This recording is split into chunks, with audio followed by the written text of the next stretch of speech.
ঝিনাইদহের মহেশপুরে শিক্ষার্থী ধর্ষণের ঘটনায় ৫ আসামিকে গ্রেফতার করেছে পুলিশ। গ্রেফতাররা আদালতে স্বীকারোক্তিমূলক জবানবন্দি দিয়েছে। বিকালে পুলিশ সুপারের কার্যালয়ে সংবাদ সম্মেলনে পুলিশ এই তথ্য জানায়। সংবাদ সম্মেলনে জানানো হয়, গেল ২৬শে মার্চ রাতে বাড়ির পাশে প্রেমিকের সাথে দেখা করতে গেলে এক পর্যায়ে ওই কিশোরীকে ধর্ষণ করে প্রেমিক।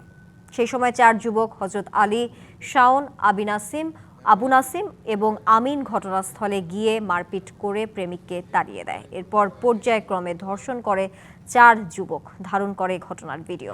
পরবর্তীতে ভিডিও সামাজিক যোগাযোগ মাধ্যমে প্রকাশ করার হুমকি দিয়ে চলে যায়। বিষয়টি জানতে পেরে পুলিশ পরিবারটিকে আইনি সহায়তার আশ্বাস দেয়। এরপরই নারী ও শিশু নির্যাতন দমন আইনে ভিকটিমের ফুপু বাদী হয়ে ৪ জনের নামে মহেশপুর থানায় মামলা করেন। পুলিশ চুয়াডাঙ্গা ও ঢাকার বিভিন্ন এলাকা থেকে আসামি ও প্রেমিককে গ্রেফতার করে তাদের আদালতে তোলার পর কারাগারে পাঠানো হয়েছে।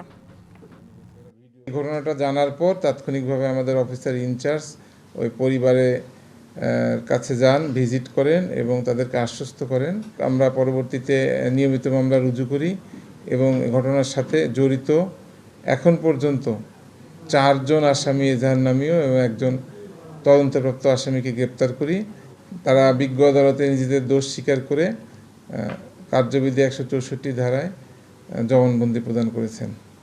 কালার এক্সপার্ট ডার্ক স্যাপ এবং মাইল্ড অন হ্যান্ডস টেকনোলজি সমৃদ্ধ অরিক্স অ্যাডভান্স ডিটারজেন্ট পাউডার আপনার লন্ড্রি এক্সপার্ট।